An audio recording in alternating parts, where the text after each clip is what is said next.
E dando continuidade ao nosso estudo sobre preposição, quais são elas mesmo? A, ante, até, após, com, contra, de, desde, em, entre, para, perante, por, sem, sobre, trás. Pois bem, nós agora iremos trabalhar toda essa perspectiva de preposição, mas trazendo para vocês os principais erros na prática do nosso dia a dia. Vamos lá acompanhar com Vivi o que é certo e o que é errado quanto ao emprego da preposição. Então vejamos, o certo é eu dizer que é entrar de sócio ou entrar como sócio. Entrar de não. Quem entra, entra como sócio. Estamos de greve ou estamos em greve? Tire a preposição de. Estamos em greve, tudo bem?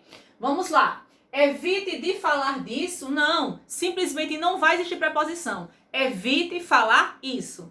Esta parte cabe ao aprofundamento de Vivi no Enem aqui com você. Namoro com a vizinha? Que negócio de namorar com? Namorar com é enrolar. O verbo namorar simplesmente não deve ser regenciado pela preposição com. Então, namora a vizinha. Se esquece a preposição.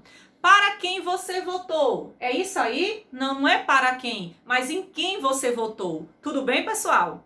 Vou torcer para o Brasil. É assim que a gente escuta muita gente falar, não é? Então, não vou torcer para. Quem torce, torce por. Então, vou torcer pelo Brasil, que é a fusão da combinação da preposição por mais ou. Outra questão interessante para pontuar para vocês. Veio de a pé? Não, não, não, não, não. Não faça uso dessa expressão. Não é veio de a pé, é veio a pé. Tranquilinho para vocês? E sem crase, porque é locução prepositiva, nesse caso, masculina, tá bom? Vamos lá. Prefiro bolo do que pão. O verbo preferir deve ser obrigatoriamente regenciado para a preposição a. Ou seja, preferir se ter preferência. Então, prefiro uma coisa a outra. Prefiro Juazeiro a Petrolina. Prefiro português a matemática. E nunca do que. Então, nesse caso, prefiro bolo a pão. Outra questão também importante para pontuar para vocês em relação à regência desses verbos é com relação à regência do verbo ir. Então, quem vai, vai a algum lugar. Assim como quem chega, chega a algum lugar. Então, vou no Banco Central? Não. O certo é dizer que eu vou ao Banco Central. E para fechar essa nossa ideia sobre certo e errado, sobre questões do soltando a língua, convivi aqui no Enem, desobedeceu o pai, de jeito nenhum. Se é para desobedecer, infelizmente, desobedeça corretamente. Obedecer e desobedecer devem ser regidos obrigatoriamente pela preposição a. Então, desobedeceu ao pai. Tudo tranquilo, pessoal? Podemos continuar? Pois bem, falaremos ainda sobre aprofundamento número 2, sobre o emprego de regência, porque é inevitável falar de preposição e não nos aprofundarmos quanto à regência de alguns verbos e alguns nomes. Então, a ideia é justamente trazer a língua aqui, cotidiana, para dentro da nossa aula. Com essa ideia mesmo, é para dentro. Vamos falar agora sobre a regência do verbo implicar. Tudo bem. Atraso implicará em punição. Prestem atenção numa coisa. O verbo implicar, ele é transitivo direto. Ele não deve ser regenciado por preposição quando ele estiver no sentido de acarretar, quando ele estiver no sentido de produzir, tudo bem? Então, nesse caso, quando eu digo assim, ó, atraso implicará punição, e jamais dizer que atraso implicará em punição. Então, implicar está no sentido de acarretar, trazer como consequência, produzir. Ele é sempre transitivo direto e não vai precisar ser regenciado por preposição. Tranquilo, pessoal? Então, aumento da gasolina implicará em inflação? Inflação? Não, implicará tão somente inflação. Direitinho, sem preposição. Outra questão também, como eu pontuei para vocês, só para a gente relembrar e ficar bem tranquilo na nossa mente. Chegou em São Paulo? Não. Quem chega, chega a algum lugar. Vou nu ou vou ao banheiro? Então, o verbo chegar e o verbo ir são verbos que expressam ideia de movimento. Muito bem. Então, nesse caso, a preposição será a e não preposição em. Então, ninguém chega em São Paulo e ninguém vai no banheiro. Tranquilo para vocês? Ainda sobre a nossa série de aprofundamento, curiosidades com Vivi aqui no Enem, eu gostaria de pontuar para vocês sobre o valor morfológico dessa palavra a. Afinal de contas, eu já falei para vocês, em outras séries dessas outras videoaulas, sobre o a como artigo. Falaremos logo mais sobre o a como pronome. Falaremos ainda, repetiremos, né, sobre a questão do a como preposição, a, ante, até. A também como valor de pronome demonstrativo e a como substantivo. Então, é muito cedo para falar sobre isso? De jeito nenhum. Por que não falar agora e depois também? Então, vejamos. A pode ser artigo definido quando ele tiver o papel de acompanhar o substantivo, definindo, especificando, valorizando. Então, você lembra quando eu coloquei em outra videoaula que Skol é a cerveja que desce redondo? Esse a, obviamente, é artigo, porque acompanha o substantivo cerveja. Então, quando eu digo a professora corrigiu os testes, então tranquilo? Mas se eu disser a Viviane corrigiu os testes, eu posso dizer? Então, eu posso dizer sim, a, quando eu quiser denotar a ideia de familiaridade. E quando é que o a funcionará como pronome oblíquo? Quando ele substituir o nome. Então eu digo, os diretores a elogiaram muito. Quem é esse a? Vocês percebem que esse a substitui o substantivo professora? Então o pronome pessoal vai se referir a uma pessoa. Quem? Ela, a professora, Viviane, tá certo? Então esse a funciona como pronome oblíquo porque substitui o nome professora. Mas o a também pode funcionar como preposição. Quando, Vivi? Quando ele estabelecer uma relação de dependência, né? Quando ele administrar essa dependência entre as palavras, entre as frases. Então, se eu digo, fui a Portugal semana passada, você não já sabe que quem vai a algum lugar? Então, quando eu digo fui a Portugal, então esse a é preposição, porque é exigido pela preposição e pelo verbo ir. Quem vai a algum lugar. Mas o a também pode funcionar como pronome demonstrativo. Quando? Quando ele puder ser substituído por a, eu vou trocar por aquele, aquela e aquilo. Então, quando eu digo para vocês, quanto às meias, ela queria a de bolinhas coloridas. Ou seja, ela queria aquela de bolinhas coloridas. Tudo bem? E quando é que o a, afinal de contas, funcionará como substantivo? Se eu digo aquele a da frase era um artigo. O que era um artigo? Aquele a da frase. Perceberam que é do que se fala? É o que se nomeia? Pois bem, então ele funciona como a substantivo. Agora, eu vou pontuar para vocês algumas questões do nosso dia a dia, né, que eu encontrei em algumas placas e resolvi compartilhar com vocês aqui, sobre o que eu acabei de falar, funções morfológicas da palavra a. Então, chegamos à Poplândia. Ops, chegou o pop? Quem chega, chega a algum lugar. Então, esse a é a preposição, que é exigido pelo verbo chegar. Agora, esse a deve ou não deve ser craseado? A grande questão é esta. Você vai trocar o nome de lugar pela expressão vindar ou vindi. Então, se for vindar, crasear. Vindi, crase para quê? Então, vim da Poplândia ou vim de Poplândia? Vim de Poplândia. Então, crase para quê? Outra questão aqui que eu queria pontuar para vocês sobre a relação, o emprego da crase diante da preposição a. Vocês sabem que a crase é a fusão de duas vogais iguais. A preposição mais a artigo. Então, quando houver a fusão dessas duas vogais iguais, aí sim é que a gente vai observar se deve ocorrer ou não a crase. E neste exemplo aqui, o dinheiro não usado para a pintura deste muro será revertido a entidades assistenciais. Quando eu reverto a algo, a alguém, a alguma coisa. Então, o nome realmente pediu a preposição a. Mas o substantivo entidades pediu a ou as artigo? Seria as. Então, se fosse revertido a as entidades, aí sim ocorreria a crase. Então, aprendam, queridos. Palavra feminina diante de a singular, eu não vou empregar crase, porque eu só tenho um a, nesse caso, que é a preposição. Então, não vai ocorrer a crase de jeito nenhum. E por falar em crase, vamos pensar aqui, quando é que eu vou utilizar a crase diante do a ou as na indicação de horas? Aprendam, eu vou empregar a crase na indicação de horas toda vez que essa hora vier determinada, especificada, tudo bem? Então, se eu digo, a reunião será às 20 horas, não tenha dúvida, coloque crase, nós temos aí uma locução adverbial, né, feminina, na indicação de horas, e ela está especificada. Agora, estarei aqui às 7 horas. Vocês perceberam? Agora, se eu digo, minha aula terá duração de 1 hora, de 1 a 2 horas, 1 a 2 horas. Esse a vai ser craseado? Não, porque me permite pensar que diz respeito ao quê, pessoal? A durabilidade da reunião. Esse a é só a preposição. A palestra vai durar de 3 a 4 horas. Esse a é só a preposição. Essa hora está especificada? Não.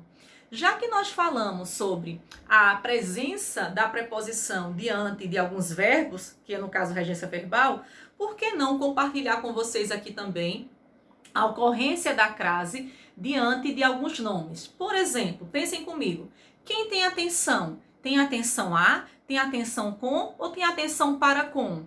Por exemplo, quem tem inveja de algo, de alguém ou de alguma coisa? Quem tem atenção a. Sim, tem atenção com ou pode ter atenção para com. Vejamos aqui. Não deu atenção a ninguém. Tudo bem, sem crase. Diante de pronome em geral, não se utiliza crase. Mas se eu coloco para vocês, sua atenção com todos é admirável. Também, porque o nome atenção, também pode ser regenciado pela preposição com. Tenha atenção para com os mais velhos. Também não tem problema nenhum. E quando algo é benéfico a ou é benéfico para? Exemplo, o remédio foi benéfico à sua saúde. Sim, não há problema nenhum. Com crase, por quê? Diante de pronomes possessivos femininos, minha, tua, sua, dona crase será facultativa. Então você pode usá-la ou não. Eu também poderia pontuar para vocês. A reforma foi benéfica para todos, sem problema nenhum. Então o nome benéfico pode ser regenciado pela preposição a ou pela preposição para. E gosto? Não confundam, gosto do verbo gostar. E gosto? Quem tem gosto em ou tem gosto de, né? Gosto do verbo gostar. Então tem gosto substantivo e tem gosto do verbo gostar. Então nesse caso aqui vamos falar sobre o verbo, né? E sobre esse substantivo. Eu tenho muito gosto em participar desta brincadeira. Então quem tem gosto em algo ou tem gosto de. Esta laranja tem um gosto de azedo. Tranquilo para vocês? Então, é muitíssimo importante que nós tenhamos conhecimento sobre a regência de nomes e de verbos da língua portuguesa para que a gente possa fazer uso de forma tranquila no nosso dia a dia, tanto em textos verbais como em textos não verbais. Vejamos aqui essa propaganda da Vivo. A Vivo não para de inovar e de oferecer uma banda larga móvel 3G cada vez melhor para você. É só um exemplo, tá, pessoal? Não se trata de uma propaganda, por favor. Então, vejamos. Quando eu coloco isso aqui para vocês, me faz pensar sobre aquela questão do novo acordo ortográfico, né? Pediu para parar, parou. Vocês lembram dessa dica de Vivi? Pois bem, existe para a preposição a, ante, até, após, com, contra, de, desde, em, entre, para. Então, eu tenho para a preposição e eu tenho para do verbo parar. Então, a Vivo não para de inovar. Então, esse para a preposição é verbo. Sim, indicação de parar é verbo. Precisa do acento, pediu para parar, parou. Então, não existe mais acento diferencial em para, verbo e para preposição. O contexto é que vai dizer, afinal de contas, né, se é verbo ou se é preposição. Mas não existe mais acento diferencial. Vamos gabaritar? Pois bem, eu gostaria de compartilhar aqui algumas questões com vocês, inclusive questão do Enem sobre preposição. Vamos aqui nessa série em Mafalda. E ela vai conversando, passeando bem tranquilamente e diz, graças a Deus, chegou a primavera. Queridos, quem dá graças a algo, a alguém, né? Ou dá graças a algo, ou alguém, alguma coisa. Sim, esse a deve ou não deve ser craseado, afinal de contas? Queridos, Deus é uma palavra masculina. Logo, se é uma palavra masculina, ele não vai ser acompanhado pelo artigo a. Então, quem dá graças a. Esse a não é só a preposição, então não vai haver ocorrência da crase, porque é só um a, ou seja, apenas a preposição. Chegou o que foi a primavera. Então, esse a é só a artigo. Não é no sentido do verbo chegar propriamente dito, né? De chegar a algum lugar. Aí depois ela diz, chegou, aí ele diz, graças a Deus, cheguei à primavera. Percebam aí a diferença. Chegou o que foi a primavera. Mas ele diz, cheguei à primavera. Quer dizer, chegou a completou mais um ano de vida. Ou então eu poderia também perceber, quer dizer, chegou a primavera. Eu cheguei mais a essa estação do ano, né? Eu consegui chegar a essa estação do ano. Então, nesse caso, quem chega, chega a algum lugar. Esse a realmente deverá ser craseado, porque o verbo chegar deve ser regenciado pela preposição a, assim como o substantivo primavera deve ser acompanhado pelo artigo a. E ela conclui dizendo, e eu dizendo trivialidades, ou seja, e eu dizendo o quê? Besteiras. Tudo bem para vocês até aí? Vamos gabaritar? Acompanhe aqui comigo. Assinale a alternativa correta. O a de adeus deveria estar craseado? Graças a Deus. Deus é a palavra masculina. Se não pedir o artigo a, por que eu vou pensar nessa possibilidade? Letra B. Mafalda e os idosos alegram-se pela mesma razão? A chegada da primavera? Não. Nós percebemos que os objetivos e os sentimentos são bem distintos. Letra C. No último quadrinho, Mafalda se arrepende por ter magoado os idosos? Vocês acham? Conhecendo Mafalda como a gente conhece? Letra D. A expressão a primavera não deve ter o ar craseado em nenhuma das duas ocorrências. De jeito nenhum. Apenas na segunda ocorrência é que nós vamos perceber que esse a deve ser craseado. Porque quem chega, chega a algum lugar. Ou seja, no primeiro lugar eu estou dizendo que a primavera chegou. Ou seja, o que chegou? A primavera. Esse a, no caso, é a artigo.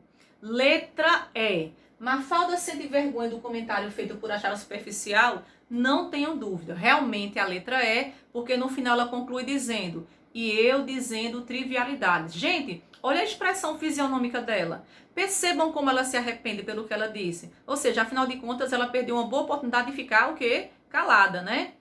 E eu trouxe para vocês aqui na nossa série, né, de Calvin e Haroldo, toda essa discussão, esse relacionamento que eles têm, né, um tanto quanto ostensivo, mas vamos lá, né? Eles seguem, vida que segue. Aí Haroldo chega e pergunta, que cereal é esse que você está comendo? Aí ele responde, é o meu novo predileto, bombas de chocolate com glacê. Isso me remonta a uma pessoa que eu conheço, que gosta de doce, de uma sobremesa aqui na minha casa, que é um negócio. Ele diz, experimenta, valeu. Sim, quer dizer, tá tão doce, tão doce, tão doce que, na verdade, ele diz, Calvin, fica meio sem gosto se não colocar uma colher de açúcar. É, gente, realmente, questão de doce, questão de gosto, não se discute. Vou repetir. Na verdade, fica meio sem gosto se não colocar uma colher de açúcar.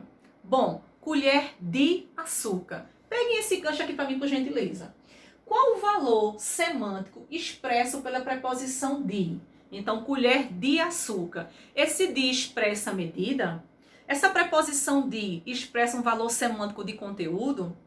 Essa preposição de expressa um valor semântico de instrumento, de posse ou de matéria? Lembram que eu falei para vocês no início da nossa aula sobre cadeira de balanço e cadeira do balanço?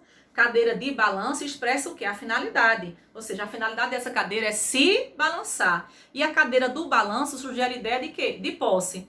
Então, quando eu pontuo para vocês, fica meio sem graça se não colocar uma colher de açúcar.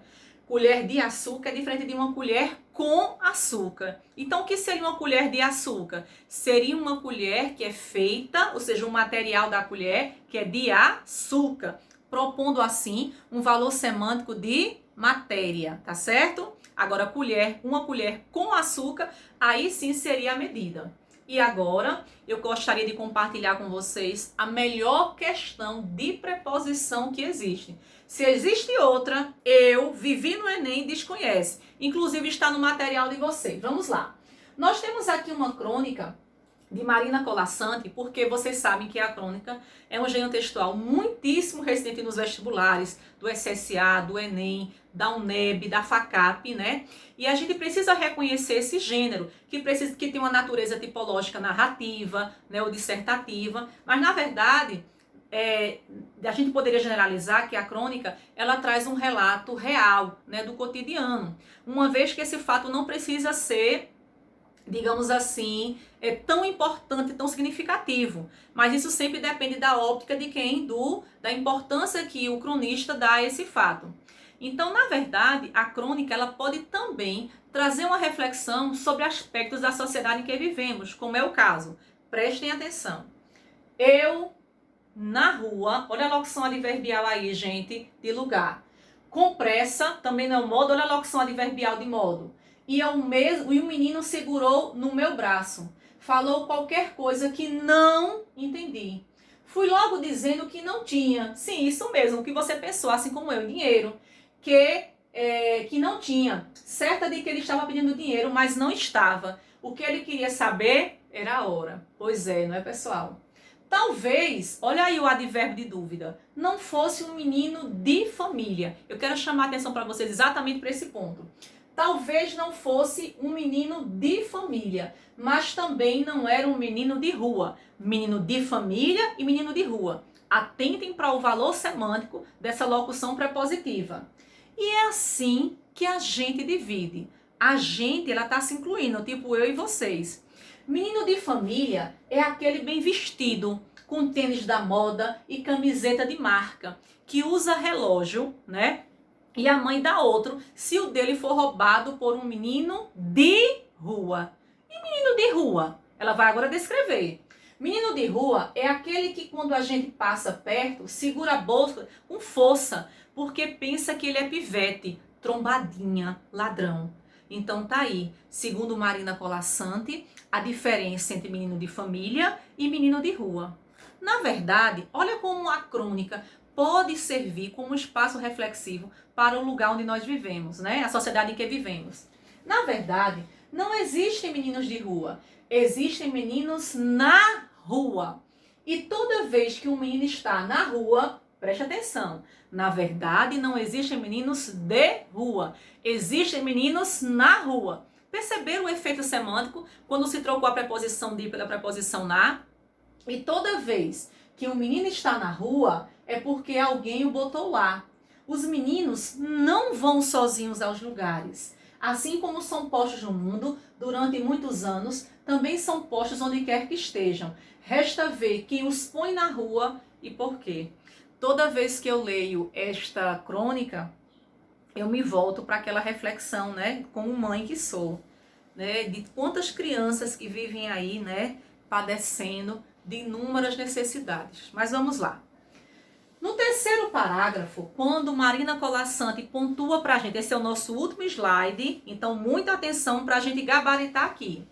Não existem meninos de rua, existem meninos na rua. A pergunta é, na troca do de pela preposição de, pela preposição na, qual é a relação de sentido entre menino e rua? Preste atenção.